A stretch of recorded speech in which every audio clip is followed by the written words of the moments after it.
Buenas noches para todos. Un gusto compartir con los amigos de ALACE esta jornada. Así que lo mío va a ser muy breve y les voy a dar un pantallazo con algunos datos que he logrado obtener de cuál es la realidad, digamos, en cuanto a al impacto en las cirugías, del número de cirugías, en el trabajo quirúrgico y en definitiva el impacto que eso tiene directamente con la remuneración de los cirujanos. Les cuento que a partir del 13 de marzo comienza el problema de la pandemia del coronavirus en Uruguay, donde aparecen los primeros casos que son importados, que son algunos uruguayos que estaban en Europa, que vienen infectados. A partir de ese momento, rápidamente se toman medidas de parte del gobierno, como fueron el distanciamiento social, se suspendieron las clases en todos los niveles, se suspendieron actividades laborales, sociales, espectáculos deportivos, hubo un cierre parcial de fronteras, después se implantó obligatoriamente el uso de tapabocas, con una característica que fue un acatamiento por parte de la sociedad muy importante, y eso es lo que nos ha llevado, pensamos, a que la situación actual en cuanto a casos en el Uruguay es esta que vemos acá. Tenemos 711 casos positivos, de los cuales hoy por hoy en actividad, digamos, son poco más de 200. Un 14% de esos positivos pertenecen al personal de la salud. Hay 8 pacientes que están en CTI, hay 12 muertos, lo que constituye un 2.6%. Los testeos se han hecho hasta la fecha una cifra cercana a los 30.000 y hay una positividad de un 5% de los test realizados en forma diaria, por día. Y esto tiene la explicación que dan las autoridades, es de que se considera que hay una baja circulación del virus en el Uruguay, que hay un muy bajo porcentaje de asintomáticos, y lo otro que ha influido también ha sido el acatamiento de las restricciones por parte de la población, como les mencionaba anteriormente.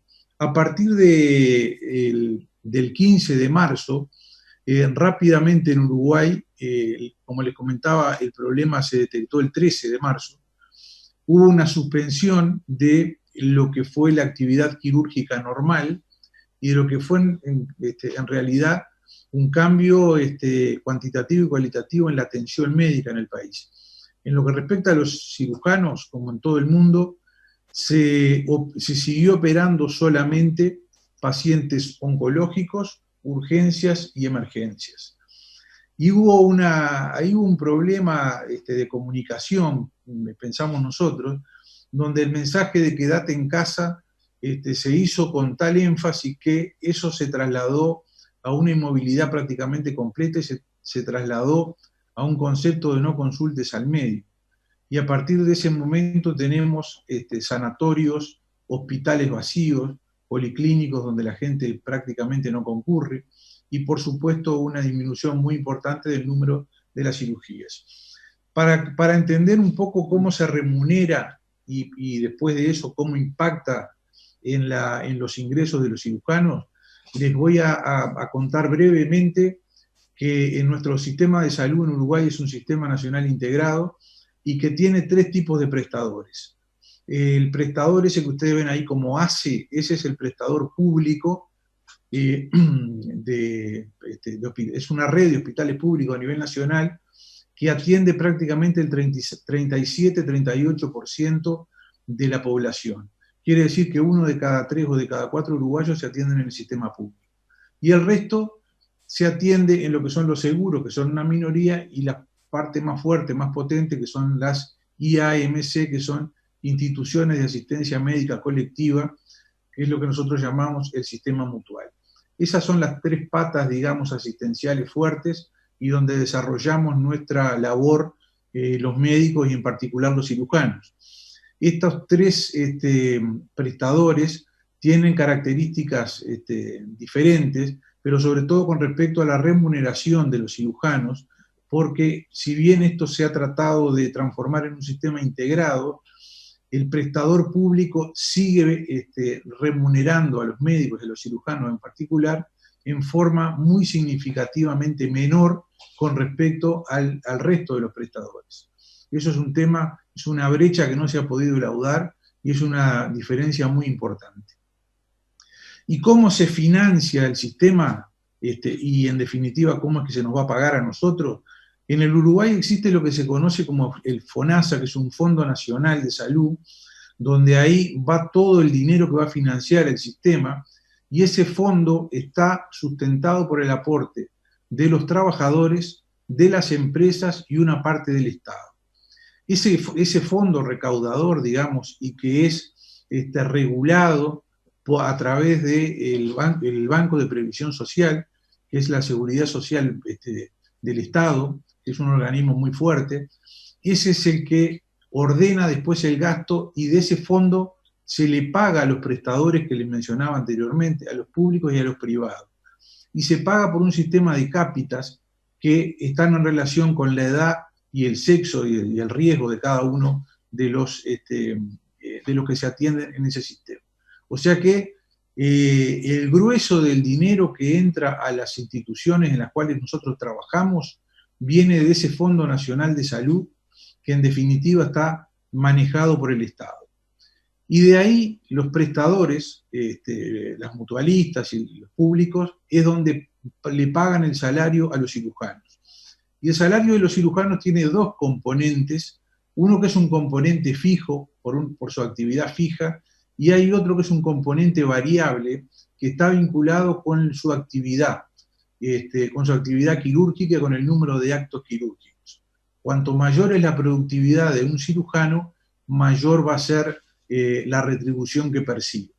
Y ese componente de fijo y variable está en aproximadamente un 60% es el variable y un 40% el fijo. Esto como números globales, digamos, pero por supuesto que hay una variación individual y puede ser que muchos cirujanos se escapen a esta regla. Pero lo real es que la remuneración tiene un componente fijo y tiene un componente variable que depende de lo que se opere. Si se opera, el salario que se obtiene es un buen salario; si se trabaja menos, si no se opera, el ingreso disminuye en forma proporcional a esa disminución de la actividad. Pero yendo un poco a los números que hemos podido conseguir para poder estimar ese descenso, ese impacto financiero, digamos, nosotros tenemos algunos datos que son del prestador público del Uruguay, muy importante que les mencionaba, donde se atienden uno cada 3 o uno de cada 4 uruguayos, y ahí nosotros analizamos, logramos estas cifras que reúnen los datos de las primeras 6 semanas de la pandemia, y se las comparó con esas mismas 6 semanas de los años 2018 y 2019. Y eso lo hicimos para la cirugía de coordinación y para la cirugía de urgencia y emergencia. En el año 2018 se hicieron unas 9.100 cirugías, en el 2019 bajó un poco, y en el año 2020 esto se vino a 4.751 cirugías. Esto comprende toda la actividad quirúrgica, o sea que no es solamente cifras que comprenden a los cirujanos generales, que lo vamos a ver después. O sea que globalmente la actividad quirúrgica y el número de actos quirúrgicos en esas primeras 6 semanas de la pandemia cayó un 52% con respecto a igual periodo de los años 2018 y 2019. Y esa caída es mucho más importante en lo que es la cirugía de coordinación. Si vamos a ver lo que pasó con la cirugía, específicamente con la cirugía general, vemos que en este mismo periodo, en estas 6 semanas, en el año 2018 se operaron poco más de 1.000 pacientes, en el 2019 bajó un poquito, 933, pero ahora en estas 6 semanas del 2020 el número bajó a 156, O sea que hubo una disminución del 85% de la cirugía electiva en el sector público en el Uruguay. Entonces, ¿cuáles son las consecuencias que viene teniendo esto? En principio hay una disminución muy importante del número de pacientes y de las consultas en policlínica. Uno asiste a hospitales que están vacíos, pasillos vacíos, sanatorios también vacíos, pocos pacientes internados. También hay una disminución significativa de los actos quirúrgicos, y en este breve periodo de tiempo es impactado también en el salario, que ha disminuido en relación directa con esa disminución de los actos quirúrgicos.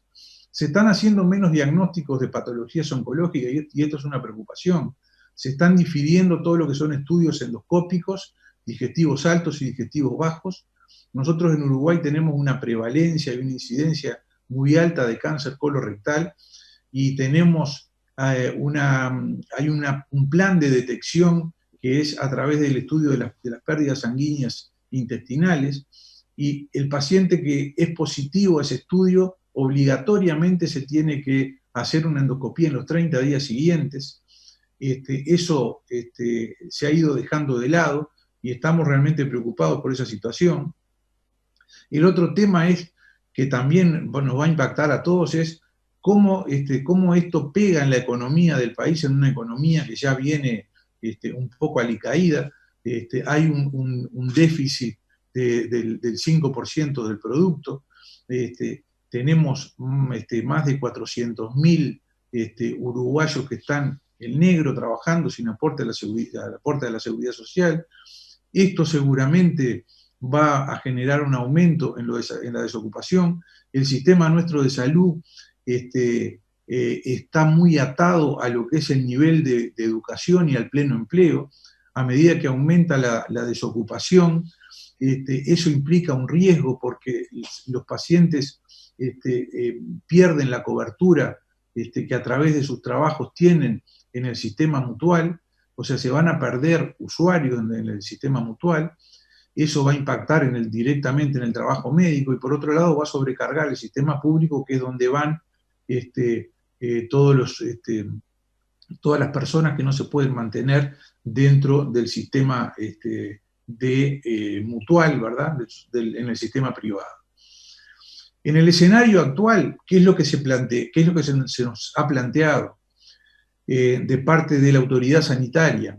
Se ha planteado una reprogramación de las cirugías.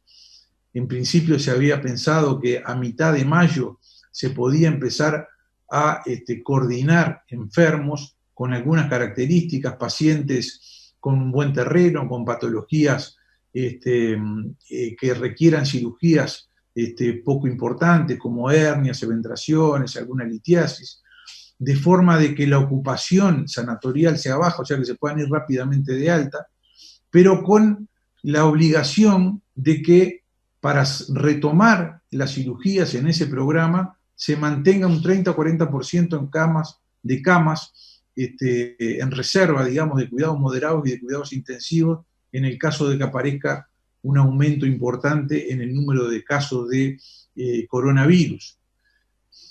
Y ha impuesto de que los pacientes que se van a operar de coordinación se deban hacer una cuarentena obligatoria de 10 días, o sea que el paciente se coordina, se va 10 días a la casa en cuarentena, se aísla totalmente, y después se le hace un triage que se lo hace un médico y define si tiene o no síntomas respiratorios. Si los tiene, se le testea, y si no los tiene, se opera con las medidas de protección estándar.